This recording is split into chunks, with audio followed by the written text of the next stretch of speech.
తెలంగాణ రాష్ట్రంలో బీసీ నినాదాన్ని మాత్రం మూడు ప్రధాన పార్టీలు అటు బీజేపీ, బీఆర్ఎస్, కాంగ్రెస్ కూడా లేవనెత్తుతున్నాయి. ఇక అన్నే ఆసరాగా చేసుకొని కూడా ధర్నా చౌక్ దగ్గర పెద్ద ఎత్తున నిరసనలు, ధర్నాలు మరి చేస్తున్నారు. నిజంగా బీసీకి న్యాయం జరుగుతుందా? మరి బీజేపీ ఎందుకు ఈ ధర్నాల ప్రధాన డిమాండ్స్ ఏంటో తెలుసుకుందాం. ఇక ఈ విషయాలకు సంబంధించి బీజేపీ అధికార ప్రతినిధి అయినటువంటి ఎన్వి సుభాష్ సార్ ఉన్నారు. సార్ చెప్పండి, నిజంగా బీసీకి న్యాయం జరిగిపోయే పార్టీ బీజేపీనా లేదంటే కాంగ్రెసా? 100% భారతీయ జనతా పార్టీ. మాకు ప్రధానమంత్రి బీసీగా ఉన్నారు. బీసీ కమిషన్ తీసుకొచ్చింది భారతీయ జనతా పార్టీ. మోదీ గారి క్యాబినెట్లో సెంటర్లో 27 మంది మరి ఏంటంటే మంత్రులు ఉన్నారు. తర్వాత తెలంగాణ రాష్ట్రంలో తప్పకుండా బీసీ డిక్లరేషన్ అమలు పరచాలని చెప్పి ఏదైతే ఎన్నికల హామీ ఇచ్చిందో ఆ ఎన్నికల హామీల ప్రకారం మరి కాంగ్రెస్ పార్టీ తప్పకుండా ఇది మొత్తం ఏంటంటే నెరవేర్చాలని చెప్పింది. మా చిత్తశుద్ధి మేము నాటుకున్నాం. ఎందుకంటే డాక్టర్ లక్ష్మణ్ గారిని ఒక బీసీ నాయకుడు, బలమైన నాయకుడిని రాజ్యసభ ఎంపీ చేసి అటు కేంద్రంలో అనేకమైన పదవులు కూడా ఇవ్వడం జరిపింది. ఈటల రాజేందర్ గారికి జాయినింగ్ కమిటీ మెంబర్ ఇచ్చేసి చైర్మన్గా ఇచ్చి వారిని 2 నియోజకవర్గాల నుంచి పోటీ చేయించి అసెంబ్లీ నుంచి, తర్వాత మన పార్లమెంట్ నుంచి కూడా గెలిపించిన ఘనత మాకే ఉన్నారు. సో ఏదైనా కూడా వాస్తవాలు మాట్లాడితే ఇవాళ కాంగ్రెస్ పార్టీలో మీరు ఫ్యాక్ట్ చూడండి మీరు ఇవాళ కాంగ్రెస్ పార్టీలో వినండి. కాంగ్రెస్ పార్టీలో ఇవాళ ఈరోజు క్యాబినెట్లో బీసీలు ఎంతమంది ఉన్నారో చెప్పండి. బీసీలు ఎంతమందో చెప్పండి అన్నట్టు. 15 మంది మంత్రులు ఉంటే 3 బీసీలకు ఇచ్చినారు. వాళ్ళ 42% బీసీ డిక్లరేషన్ గురించి వారు మాట్లాడుతున్నారు అంటే ప్రతి ఒక్కరు నవ్వుతున్నారు.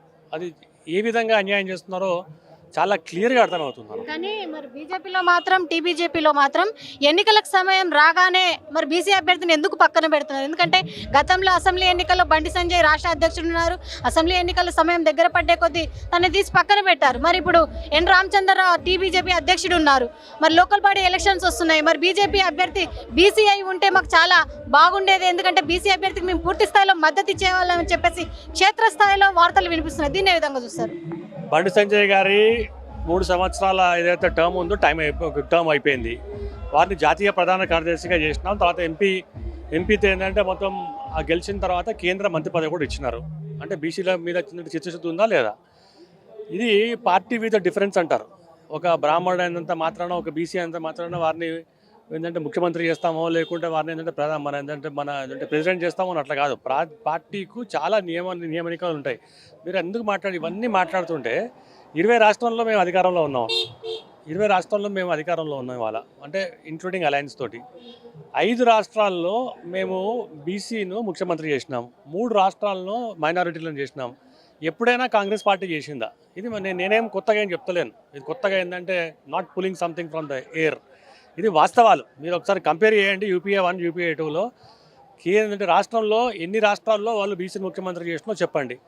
తెలంగాణకు వస్తే, ఆంధ్రప్రదేశ్కి వస్తే, కంబైన్డ్ రాష్ట్రం మీదకి వస్తే మనకు స్వాతంత్రం వచ్చిన దానికి ఇప్పటిదాకా కనీసం ఒక్కసారన్నా బీసీ ముఖ్యమంత్రిని చేసినారా చెప్పండి. ఇవి వాళ్ళు మాట్లాడుతుంటే పోతుంటే ఇవాళ క్లియర్గా అండి మీకు ఒకటి చెప్పాలి ఏంటంటే ఇవాళ రాష్ట్ర ప్రభుత్వం వైఫల్యమైంది. కొత్త తీసుకొచ్చినారు. ఎందుకంటే కేసీఆర్ అడుగుజాలలో నడుస్తున్నారు. కేసీఆర్ ఏం చేసేటప్పుడు ఒక చిన్న గీతను మర్చిపోవడానికి పెద్ద గీసేది, ఒక చిన్న ప్రాబ్లం మర్చిపోవడానికి పెద్ద ప్రాబ్లం పట్టుకొచ్చేది. ఇవాళ రేవంత్ రెడ్డి గారి ప్రభుత్వం వైఫల్యం చెందిన దాని పట్ల బీసీల మీద చిత్తశుద్ధి చాటుకుంటామని చెప్పి డైవర్ట్ చేస్తున్నారు తప్పితే దీనికి ఎటువంటి అర్థం లేదు.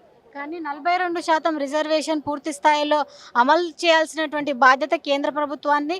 ఎందుకంటే 9వ షెడ్యూల్లో చేర్చాల్సినటువంటి బాధ్యత కూడా కేంద్ర ప్రభుత్వానిది. మరి రాష్ట్రంలో బీజేపీ లేనందువల్లనే వీళ్ళు బీసీల పట్ల చిత్తశుద్ధి చూపించలేకపోతున్నారు అని చెప్పేసి కాంగ్రెస్ విమర్శలు చేస్తుంది. పైగా మేము 18 నెలలుగా కూడా అనేకమైనటువంటి అభివృద్ధి సంక్షేమ పథకాలు అమలు చేశాము.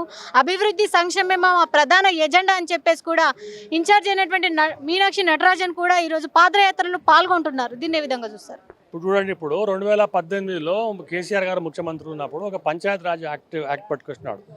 దాంట్లో 246D ఏదైతే ఉందో ఆ యాక్ట్ని కనుక సవరిస్తే లోకల్ బాడీ ఎన్నికల్లో కేంద్రానికి పోవాల్సిన అవసరం లేదు ఈ యొక్క బిల్లు. తర్వాత షెడ్యూల్ 9లో చేయాల్సిన అవసరం లేదు. షెడ్యూల్ 9లో 1992లో అప్పుడు కాంగ్రెస్ పార్టీ అధికారంలో ఉన్నప్పుడు, పివి గారు అధికారంలో ఉన్నప్పుడు 9వ షెడ్యూల్లో కొన్ని అంశాలను ఏంటంటే పెట్టినారు. అప్పటి నుంచి ఇప్పటిదాకా ఒక్కటి కూడా పెట్టలేదు. ఎన్నికలు వేరు, రిజర్వేషన్స్ వేరు. మేము ఇంకోటి చెప్తాం మీరు 42% ఏంటంటే ముస్లిమ్స్లో మంది అంటే అల్ల ఏంటంటే ముస్లిమ్స్లను కూడా యాడ్ చేసినారు ఇవాళ 26% ఏంటంటే బీఆర్ఎస్ ప్రభుత్వం ఉన్నప్పుడు 26% ముస్లిం మన ఏంటంటే బీసీలు ఉన్నారని చెప్పినారు. దాన్ని తీసుకొచ్చి ఇవాళ 36% ఏంటంటే 10% పెంచినారు అంతే. అంటే 5% ఎక్స్ట్రా పెడుతున్నారు. మొన్న జిహెచ్ఎంసీ ఎన్నికల్లో కూడా రాష్ట్రంలో ఏంటంటే హైదరాబాద్లో జరిగిన జిహెచ్ఎంసీ ఎన్నికల్లో కూడా ఈ యొక్క బీసీ రిజర్వేషన్ వల్ల ఏదైతే ముస్లిమ్స్లను చేర్చిన వల్ల 150 స్థానాల్లో 50 స్థానాల్లో ఎంఐఎం పోటీ చేస్తారు. 30 స్థానాలు మరి కార్పొరేటర్లు ఎంఐఎం పార్టీకి చెందిన ముస్లిమ్స్ ఏంటంటే గెలిచినారు. భారతీయ జనతా పార్టీ ముస్లిమ్స్లకు వ్యతిరేకం కాదు, బీసీలకు సపోర్ట్ చేస్తున్నాం. మీరు వాళ్ళు ఏంటంటే బీసీఈలో వస్తారు, వాళ్ళు తర్వాత బీసీబీలో వస్తారు, ఇది కాకుండా ఈడబ్ల్యూఎస్లో కూడా వస్తారు. మేము వ్యతిరేకం కాదు, కానీ మీరు కపట నాటకం ఆడుకుంటా ఈ మొత్తం గోల్ ఫిరాయించి అందరినీ గోల్ గప్ప తినిపించి ఇవి చేసి ఇవాళ మా మీద నెపని చెప్తున్నారు. అసలు అవసరమే లేదు. మీరు ఆ పంచాయత్ రాజ్ యాక్ట్ ఏంటంటే మొత్తం చట్టాన్ని మీరు ఏంటంటే సవరించండి, ఇవాళ ఎన్నికలు పెట్టండి. ఎవరు వద్దంటున్నారు? ఇప్పుడు రిజర్వేషన్లకు సంబంధించి ఎప్పుడు కూడా రాజ్యాంగంలో ఎక్కడ ఏ ఆర్టికల్లో కూడా పొందుపరచలేరు. గతంలో చూసాము, ఇప్పుడు చూస్తున్నాం. మరి రాజ్యాంగంలో పొందుపరిచినటువంటి అంశాలను మాత్రమే మనం ఇప్పుడు ఉన్నటువంటి ఏదైతే కాన్స్టిట్యూషన్కి సంబంధించి కావచ్చు, ఇప్పుడు రాష్ట్ర స్థాయి కావచ్చు, జాతీయ స్థాయి కావచ్చు, రాజకీయ అంశాలు లేవనెత్తాలని చెప్పేసి చాలామంది నిపుణులు అంటున్నారు. మరి నిజంగా రాజకీయ కక్షనేనా లేదంటే పార్టీల మధ్య ఉన్నటువంటి విభేదాలు అనుకోవచ్చా ఈ రిజర్వేషన్? రాణి గారు, మేము ఏంటంటే ఫ్యాక్ట్ మాట్లాడుతామండి, చాలా క్లియర్గా వాస్తవాలు మాట్లాడుతున్నాం. భారతీయ జనతా పార్టీ ఎప్పుడే వాస్తవాలు మాట్లాడుతాం. నేను ఏమంటున్నాను, మీకు షెడ్యూల్ 9 అవసరం లేదు. ఇవాళ పంచాయతీల్లో ఎన్నికలు పెట్టకుండా గ్రామాల్లో అభివృద్ధి అడ్డుపడుతున్నది. నరేంద్ర మోదీ గారి ప్రభుత్వం నుంచి ప్రధానమంత్రి యోజన కింద డైరెక్ట్గా సర్పంచ్లకు చెక్కులు ఏదైతే వస్తున్నాయో ఆ చెక్కులు ఇవాళ ఎలక్టెడ్ రిప్రజెంటేటివ్ సర్పంచులు లేరు కాబట్టి గత 2 సంవత్సరాల నుంచి 18 నెలల నుంచి 2500 కోట్లు అది పక్కన పెట్టినారు అన్నట్టు. ఇవాళ ఏంటంటే ఇన్ఛార్జ్ పెట్టినారు ఇవాళ గ్రామాల్లో. మేమేమంటున్నాం, సకాలంలో ఎన్నికలు జరిపించండి. కోర్టు కూడా చెప్పినారు కదా, కోర్టు కూడా ఏంటంటే సెప్టెంబర్ 30 లోపల చేయమంటున్నారు కదా. ఎవరు వద్దంటున్నారు? మీ యొక్క కపట నాటకాలను ఏంటంటే బయట పెట్టడానికి ఇవాళ మహాధర్నా అని చెప్పి మేము ఇక్కడ పెడుతున్నాము. మేము క్లియర్గా చెప్తున్నాం, మేము షెడ్యూల్ 9 అవసరం లేదు. Schedule 9 only for reservations in educational institutions and in jobs. మీకు ఎన్నికల్లో కనుక చిత్తశుద్ధి ఉంటే పంచాయత్ రాజ్ యాక్ట్ 2018లో 243D ఏదైతే ఉందో దాన్ని సవరిస్తే ఏంటంటే మీరు ఎన్నికల్లో పోతారు. కానీ రాహుల్ గాంధీ కూడా ఒక మాట అన్నారు, మేము కేంద్రంలో అధికారంలో ఉన్నప్పుడే ఈ రిజర్వేషన్లు మేము క్లియర్ చేసేది ఉండే, మేము తప్పు చేశామని చెప్పేసి ఒక మాట అన్నారు. దీన్ని ఏ విధంగా చూస్తారు? 2011లో అప్పుడు ఏంటంటే సెన్సస్ చేసినారు. అందులో ఏంటంటే బీసీల గురించి ఏమైనా చెప్పినారా? రాహుల్ గాంధీ గారు ఎప్పుడు తప్పు చేస్తారు, తప్పే చేస్తారు. ఆయన ఒప్పు ఏం చేయరు. రాహుల్ గాంధీ గారు మంచోడు అండి, నేను చెప్తున్నాను, కెమెరా ముందు చెప్తున్నాను. రాహుల్ గాంధీ గారు మంచోళ్ళు, పాపం ఆయనకు అమాయకుడు. కానీ పక్కన ఈ మన ఏంటంటే రేవంత్ రెడ్డి గారి గ్యాంగ్ ఏదైతే ఉందో వారిని ఢిల్లీ నుంచి పిలిపించి వారికి ఒక అర్థం కానీ ఒక ఏంటంటే లెటర్ కానీ లేకుంటే ఒక పోస్టర్ ఇచ్చేసి తప్పుడు హామీలు పెట్టి ఫోటో ముందడ ఏంటంటే డైస్ ముందడ పెట్టి మేము బీసీలకు రిజర్వేషన్ ఇస్తాం, కామారెడ్డి డిక్లరేషన్, రైతులకు హామీ ఇస్తాం, వరంగల్ డిక్లరేషన్, యువకులకు హామీ ఇస్తామని చెప్పి ఏంటంటే ఇక్కడ మన సరూర్నగర్లో స్టేడియం వారికి కనీసం అవగాహన కూడా లేదు. వాళ్ళు అన్నారు అరే కొంచెం చదువుకొని అబ్బా, నేను కొంచెం చదువుకున్న తర్వాత మాట్లాడుతుంటే లేదు సార్ మీరు చేయండి మేము అధికారంలో వస్తామంటే పెట్టిండి పోయింది. తప్పుడు ఇన్ఫర్మేషన్.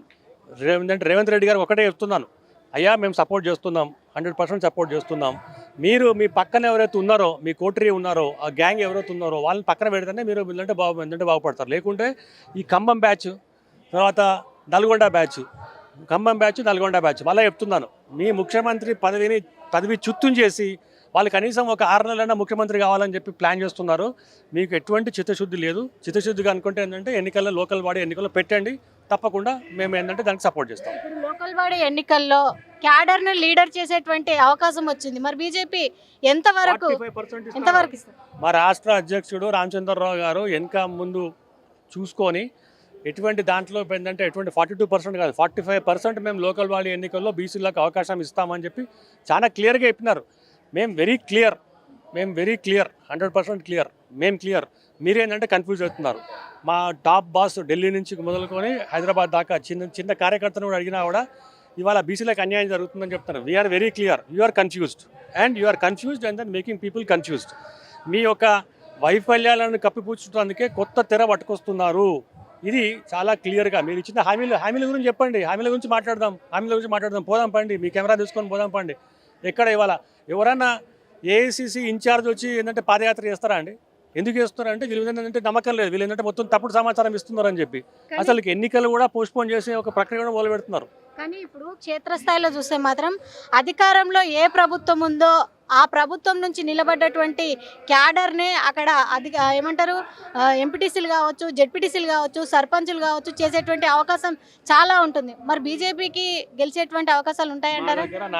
మా దగ్గర నాయకులు చాలా మంది ఉన్నారు. కార్యకర్తలే రేపు నాయకులు అవుతారు. ఆ నాయకులే ఏంటంటే రాష్ట్ర అధ్యక్షులు అవుతారు, జనరల్ సెక్రటరీలు అవుతారు, కేంద్రంలో మన ఏంటంటే ప్రధానమంత్రి అవుతారు, ఆల్ ఇండియా ప్రెసిడెంట్ కూడా అవుతారు. ఈ యొక్క పార్టీలో ఈ ఒక అవకాశం ఉంది, వేరే పార్టీలో ఎక్కడ లేదు. ఇవాళ టీఆర్ఎస్లో బీఆర్ఎస్లో ఎవరు నెక్స్ట్ ప్రెసిడెంట్ అవుతారంటే ఎవరిని అడిగా చెప్తారు. కాంగ్రెస్లో ఎవరు అవుతారని అంటే ప్రియాంక గాంధీ పిల్లలు అవుతారని చెప్తారు. అర్థమైందా? మన ఏంటంటే సమాజ్వాదీ పార్టీలో ఎవరు అవుతారంటే వాళ్ళు వెళ్తారు. కాంగ్రెస్ పార్టీలో రేపు పొద్దున జాతీయ మన అధ్యక్షుడు ఎవరైతారంటే మీరు ఎవరిని అడిగినా కూడా దేకింగే అంటారు, సోంచింగే అంటారు, మాకు తెలిసిన తర్వాత చెప్తామంటారు, కానీ ఎవ్వరు కూడా చెప్పరు. ఇటువంటి అవకాశం ఓన్లీ భారతీయ జనతా పార్టీలో ఉంది.